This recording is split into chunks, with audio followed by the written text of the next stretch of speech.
So if you're still learning to read the Quran, you're definitely going to see one of these 12 symbols while reading. And today we're going to talk about what these symbols mean and how we can deal with them while reading.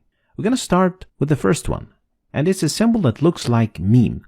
And it means you must stop while reading. Otherwise, the meaning of the ayah or the verse will change. So in this example, you should stop at the symbol by reading إنما يستجيب الذين يسمعون والموتى يبعثهم الله ثم إليه يرجعون. So we have to stop at the symbol of meme. Next is the symbol of la, and it is the exact opposite, which means you can't stop. Like in this example. ما أنفقوا منا ولا أذى لهم أجرهم عند ربهم. So you can't stop here, and especially you can't start reading from after the sign. The three-dotted symbol means you can't stop at either of them, but you have to stop at one and not the other. So in the second ayah of Surah Al-Baqarah, you are allowed to stop at the first one by reading ذَلِكَ الْكِتَابُ لَا رَيْبَ فِيهِ هُدًى لِلْمُتَّقِينَ, or by stopping at the second one by reading ذَلِكَ الْكِتَابُ لَا رَيْبَ فِيهِ هُدًى لِلْمُتَّقِينَ. Next is the symbol that looks like the word sil, and it means you better keep going. We could basically compare it to 70% go, 30% don't go, and it means that it is better to keep reading. Like in the example, كَلَّا لَيُنْبَذَنَّ فِي الْحُطَمَةِ. Next is the symbol of qil, which is the exact opposite of sil, and it means it is better to stop. So 70-30% to stop or to go. Like the example, وَأَيَّدْنَاهُ بِرُوحِ الْقُدُسِ أَفَكُلَّمَا جَاءَكُمْ رَسُولٌ. So it is better to stop at the sign. Next is the sign of Jim, and Jim gives you 50-50 percentage of going and stopping. They are equally the same. Like in the example, فَسَبِّحْ بِحَمْدِ رَبِّكَ وَاسْتَغْفِرْهِ إِنَّهُ كَانَ تَوَّابًا. Or you could just keep reading and it would be equally good. Reading and it would be equally good.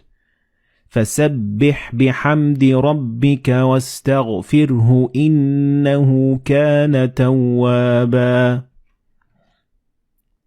Now let's talk about the other 6 symbols. And the first one is a symbol that means sujud or prostration. And in total there are 15 of this sign. And each time you see it and after you read the verse, you have to do sujud. So after reading the ayah, you will prostrate for God. Next, the sign that looks like meme looks a little bit different than the other meme. So make sure you can distinguish between them because they mean 2 different things. And this meme appears in the middle of the word. So the noon and ba, when they follow one another in the same word, you don't pronounce noon or ba, but you pronounce meme. Like in this example, you read كَلَّا لَيُنْبَذَنَّ فِي الْحُطَمَةِ. So the noon and ba, they will be assimilated together and you will pronounce them as meme.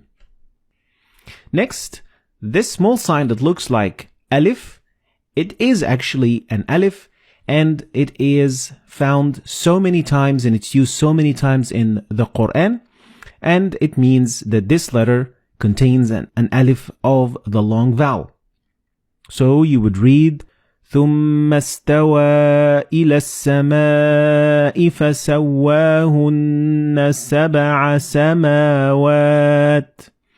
So these symbols all mean that there is an alif right there. Next, the small sin means a small or a very little pause. Doesn't mean that you're going to have to stop and take a breath. No, it means that you're going to stop very momentarily for like half a second and then continue reading.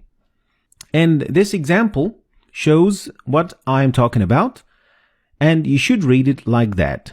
كَلَّا بَلْ رَانَ عَلَى قُلُوبِهِمْ مَا كَانُوا يَكْسِبُونَ. So it is a very short pause. Next is the sign of mad, and it is a very common sign in the Quran, and it means that you need to extend the pronunciation of alif to a little bit longer than usual. The last sign that we're going to talk about today is the sign of the end of the quarter of the chapter, or juz. The juz is divided into 8 quarters, and at the end of each quarter, you are going to see this sign. It doesn't involve any change in pronunciation, and it doesn't affect anything of what you say whatsoever. So it is just for the division of the Quran. So these were the 12 signs that you are going to see in the Quran. And here I'm going to give a quick summary of what these signs mean. Try to remember them, and of course the best way to learn them is by reading a lot of Quran, because practice makes perfect. So this, ladies and gentlemen, is going to be the end of today's lesson. I hope you've learned anything new today. If you did,